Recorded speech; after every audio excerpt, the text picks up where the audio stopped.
Y Manol, si hablamos de CAF, todos pensamos en trenes, porque ese ha sido su ámbito de actuación durante mucho tiempo. Pero hace aproximadamente 5 años disteis vosotros un salto cualitativo creando Vectia, tal y como hemos visto un poco en el vídeo, para diseñar y fabricar autobuses híbridos y eléctricos. ¿Cuál ha sido la valoración de estos últimos 5 años? Bueno, yo más que de salto hablaría de evolución, evolución natural diría incluso, ¿no? Porque CAF ha sido siempre proveedor de soluciones de electromovilidad urbana. Quizás ha sido más el autobús el que ha dado el salto a la electromovilidad, ¿no?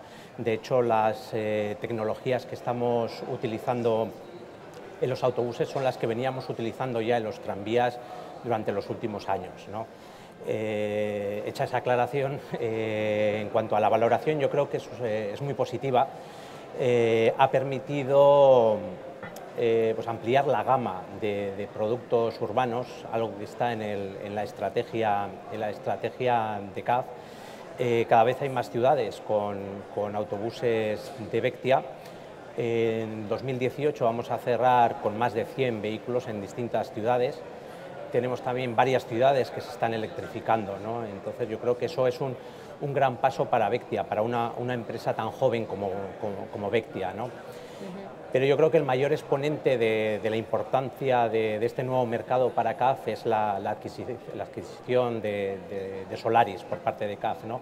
Hay que recordar que Solaris es uno de los principales fabricantes a nivel mundial, no solo de autobuses de todo tipo, es decir, tradicionales, eléctricos, híbridos, incluso de hidrógeno, sino también de trolebuses.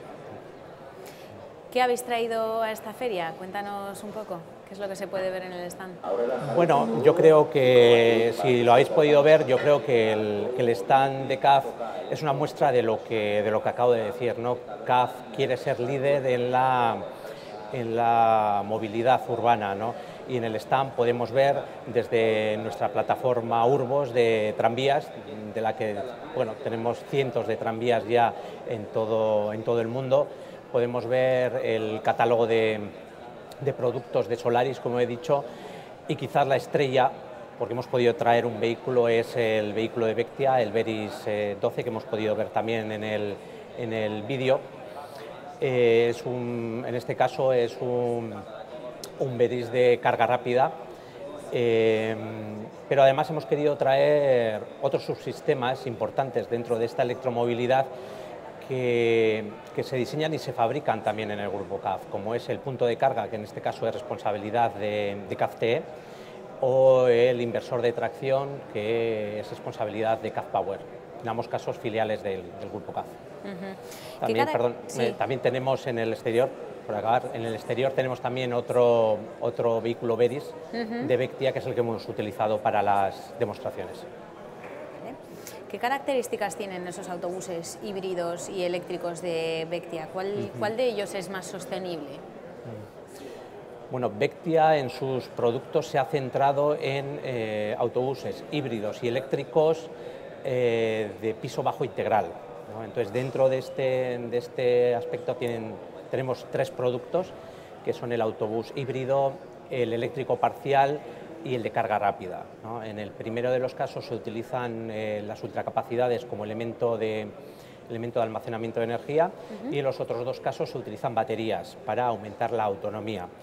En el caso de los autobuses parcialmente eléctricos, se hace una combinación de distintos modos de operación, híbrido y eléctrico, lo que permite pues tener incluso hasta un 50% de la línea con 0 emisiones. Todo esto sin ninguna carga intermedia, ¿no? Y por último sí que está el autobús de carga rápida, hemos dicho, ¿no? En el que en estos casos sí que hay que hacer una carga que se hace a final de línea, que es una carga rápida de aproximadamente 3 minutos. Respondiendo un poco a la pregunta de cuál es el más sostenible, pues bueno, sería este último, porque el 100% de su operación es eléctrica. En el sector del ferrocarril, ¿en qué estáis investigando actualmente? ¿Materiales más ligeros? Bueno, el ferrocarril yo creo que es el modo de transporte más sostenible. Yo creo que además lo será durante bastante tiempo todavía, porque a diferencia de lo que mucha gente cree, la sostenibilidad del ferrocarril no viene de que es eléctrico, sino viene de ese invento ¿no?, que tiene ya mucho tiempo, que es el hacer rodar una rueda de acero sobre un carril de acero, ¿no?, que está en el origen del ferrocarril, ¿no? Eso hace que la resistencia al avance del ferrocarril sea muy baja y nos cueste muy poca energía mover el ferrocarril, ¿no? Esto no quita a que se estén haciendo grandes inversiones en I+D para que esa sostenibilidad sea todavía mayor, ¿no?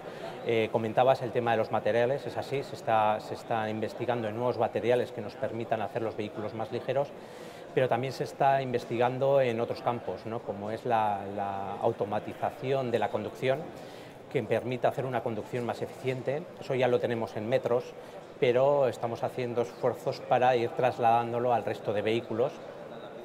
Y luego también se está invirtiendo mucho en nuevas tecnologías de propulsión, ¿no?, que permitan aumentar la eficiencia de los vehículos. Y también, bueno, finalmente sí que cabe destacar también el esfuerzo que se está haciendo en líneas de tren no electrificadas, en las que todavía estamos funcionando con trenes diésel, para sustituir esos motores o por lo menos hibridarlos, ¿no?, con nuevos sistemas de propulsión basados una vez más en baterías o en pilas de hidrógeno. ¿Cómo se ve desde el grupo CAF el futuro de la movilidad?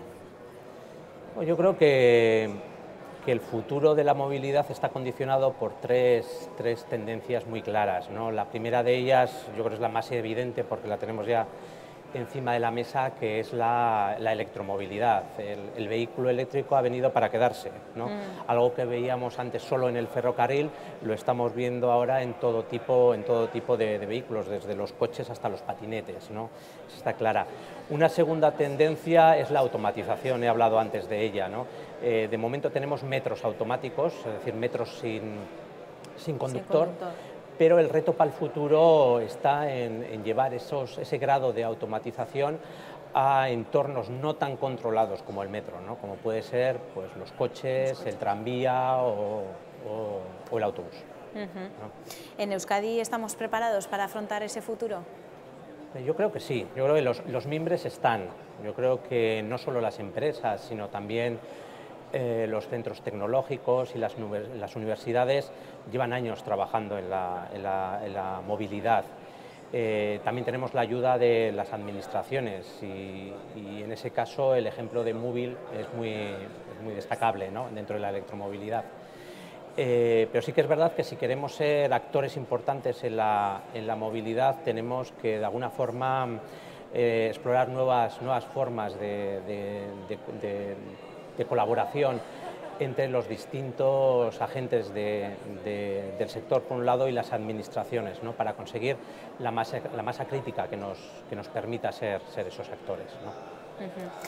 Pues muchas gracias, Imanol. Nos has traído esos nuevos proyectos en los que estáis trabajando desde CAF y os deseamos mucha suerte en el lanzamiento de ellos. Y nada, nos veremos el año que viene con nuevas novedades. Eso esperamos. Eskerrik asko zuei. Eskerrik asko.